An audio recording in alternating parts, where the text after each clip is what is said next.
میں ہوں تیرا ناول بہت ہی ایموشنل اور رومانٹک ناول ہے۔ تو چلتے ہیں آج کے 9 پارٹ کی طرف۔ آپ کو پتہ ہے 2 دن کے بعد کیا ہے؟ آرزو کے دماغ میں صبح سے یہی بات چل رہی تھی، 1 دن کے بعد کیا ہے؟ پر اتنا سوچنے کے بعد بھی جب اسے کچھ یاد نہ آیا تو نوشین سے پوچھتی ہے، جس پر وہ بھی اسے ناسمجھی سے دیکھتی ہے۔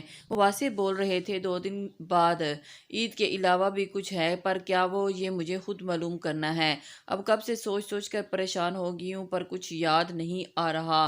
اس کے ناسمجھی سے دیکھنے پر آرزو اسے وضاحت دیتی ہے، جس پر نوشین مسکرا دیتی ہے۔ 2 دن بعد واسے کی برتھ ڈے ہے۔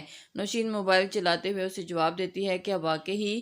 آرزو بے یقینی سے پوچھتی ہے، جس پر وہ سر ہلا دیتی ہے اور آرزو کچھ سوچنے لگتی ہے۔ یہ دیکھو، یہ میں نے اس کی برتھ ڈے کے لیے آرڈر کیا ہے، کیسا ہے؟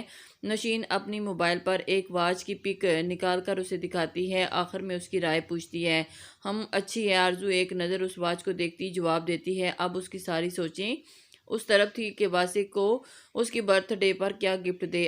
واسے ہر سال اپنی برتھ ڈے کیسے سیلیبریٹ کرتے ہیں؟ آرزو کچھ سوچ کر پھر نوشین سے مخاطب کرتی ہے اور پھر اب نوشین کو آپی ہی بلاتی تھی۔ اور حیرت کی بات یہ ہے کہ نوشین کو پہلی بار کی طرح اب غصہ بھی نہیں آتا تھا اس بات پر وہ اپنی برتھ ڈے سیلیبریٹ نہیں کرتا۔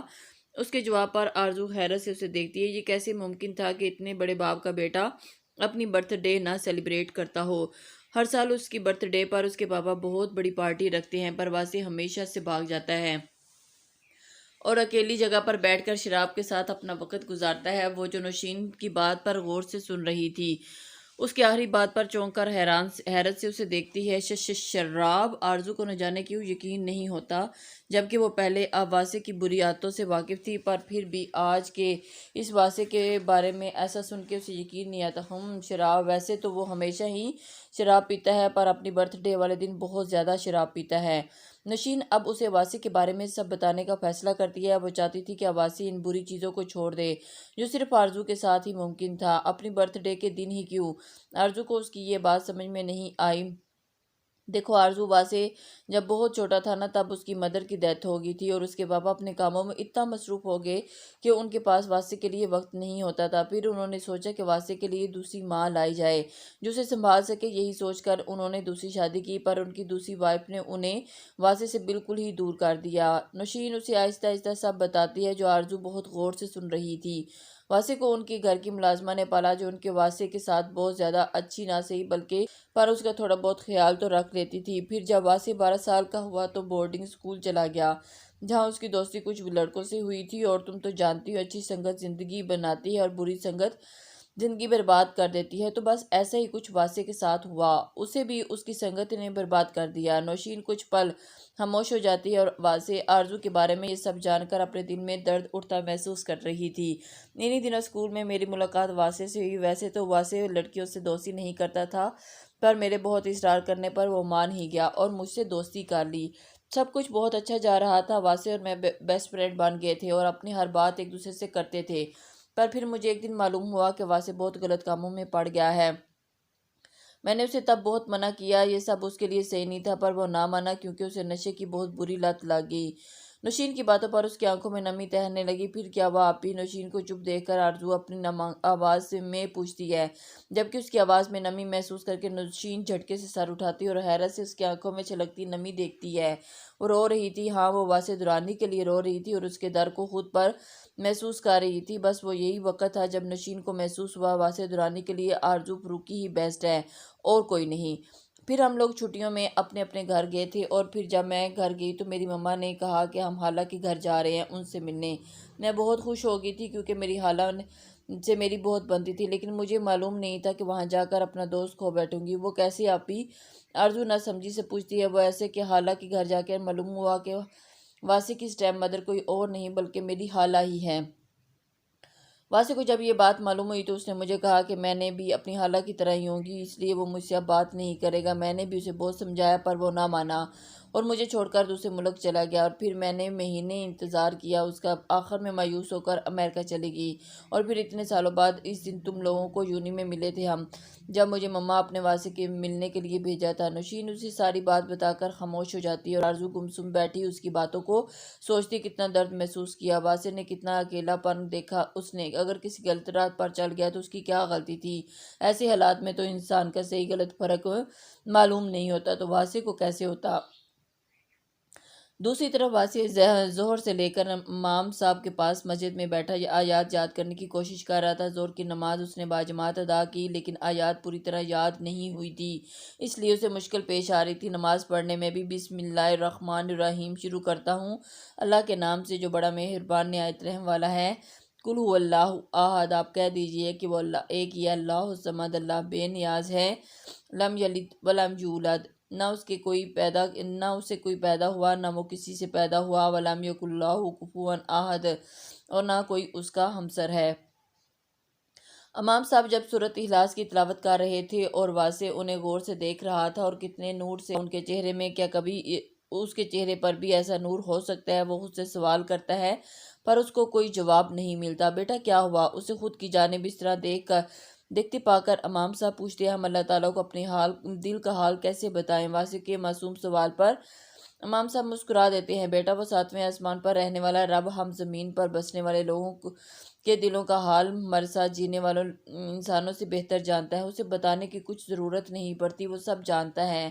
آپ کے محبت سے اس کے سوال کا جواب دیتے ہیں، پھر وہ جانتا ہوگا نا کہ مجھے سکون نہیں ہوتا، تو وہ مجھے سکون کیوں نہیں دیتا؟ ایک بار پھر واسع اداسی سے پوچھتا ہے، کیونکہ وہ چاہتا ہے کہ آپ اسے پکارو اور اس سے بات کرو، اپنی پریشانی بتا کر اپنے دل کا بوجھ ہلکا کرو، اور وہ رب بغیر کچھ پوچھے، بغیر کچھ کہے آپ کی ہر پریشانی ختم کر دے گا۔ امام صاحب کے جواب پر واسع غور سے انہیں دیکھتا ہے، پر آپ ہی تو کہہ رہے تھے کہ اللہ سب جانتا ہے، اسے کچھ بتانے کی ضرورت نہیں۔ اس کے الجھنے پر امام صاحب ایک بار پھر مسکرا دیتے ہیں، بیٹا اللہ تعالیٰ سب جانتا ہے، پر پھر بھی وہ آپ کے منہ سے سب سننا چاہتا ہے۔ امام صاحب کے کہنے پر واسع سمجھنے والے انداز میں سر ہلا دیتا ہے، میں سمجھ گیا کہ اب میں ان کو اپنی پریشانی بتاؤں گا اور پھر وہ میری پریشانی دور کر دیں گے۔ واسع کسی بچے کی طرح کہتا ہے جسے کوئی بات سمجھائے گی اور وہ سمجھ کر اس پر عمل کرنے کا عہد کر رہا ہو۔ انشاءاللہ بیٹا وہ آپ کی ساری پریشانی دور کر دیں گے، بس ہمیشہ اللہ پر یقین رکھنا، دیر سے دے گا پر ہمیشہ بہترین دے گا۔ امام صاحب مسکراتے ہوئے اسے سمجھاتے ہیں، جس پر وہ سمجھ کر سر ہلا دیتا ہے۔ واسع دوپہر کا گیا، عصر کی نماز پڑھ کر عباس لوگوں کے ساتھ ہی گھر آ جاتا ہے۔ عباس اس کے چہرے کا سکون دیکھ کر دل ہی دل میں خوش ہو جاتا ہے۔ بہت دیر لگا دی آنے میں، واسع بھی ابھی کمرے میں آیا ہی تھا جب آرزو اس کے پیچھے ہی کمرے میں داخل ہو کر پوچھتی ہے، مجھے اچھا لگ رہا تھا وہاں۔ واسع ایک مسکراتی نظر اس پر ڈال کر جواب دیتا ہے، اچھا پھر کیا سیکھا آج آپ نے؟ آرزو اس سے ایسے پوچھتی ہے جیسے کسی بچے سے اس کے اسکول کے بارے میں پوچھ رہی ہو۔ بہت کچھ، جس پر وہ بھی بچوں کی طرح ہی پرجوشی سے جواب دیتا ہے، مجھے خوشی ہوئی جان کر کہ آپ کو اچھا لگ رہا ہے۔ وہاں کچھ دیر خاموشی سے اس کا چہرہ دیکھنے کے بعد آرزو کہتی ہے، جس پر واسع محض مسکرا دیتا ہے، ویسے ایک پرابلم ہے۔ پل میں وہی اپنی مسکراہٹ چھپا کر چہرے پر پریشانی کا تاثر لا کر کہتا ہے، کیا؟ مجھے بہت بھوک لگی ہے۔ واسع رونی صورت بنا کر کہتا ہے، جس پر نہ چاہتے ہوئے بھی آرزو کی ہنسی نکل جاتی ہے، آپ تھوڑی دیر پھر سے سو جائیں، وقت گزر جائے گا، ویسے بھی اب تھوڑا ہی وقت بچا ہے۔ آرزو کی بات پر وہ معصومیت سے سر ہلا کر واش روم میں چلا جاتا ہے، تو آرزو بھی مسکراتے ہوئے کمرے سے باہر نکلتی ہے، پر وہاں کھڑے شخص کو دیکھ کر اس کا سانس سینے میں اٹک جاتا ہے۔ پپ پاپا مزمل صاحب کو اپنے سامنے دیکھ کر آرزو حلق سے آواز ہی نہیں نکلتی، میرے کمرے میں آؤ، بات کرنی ہے تم سے۔ سنجیدگی سے بول کر وہ اپنے کمرے میں چلے جاتے ہیں، اور پہلی بار ان کو اتنا سنجیدہ دیکھ کر آرزو کو ڈر محسوس ہوتا ہے، پر اب کیا کر سکتے ہیں، یہ سب تو کھلے عام واسع سے بات کرنے میں پہلے ہی سوچنا تھا۔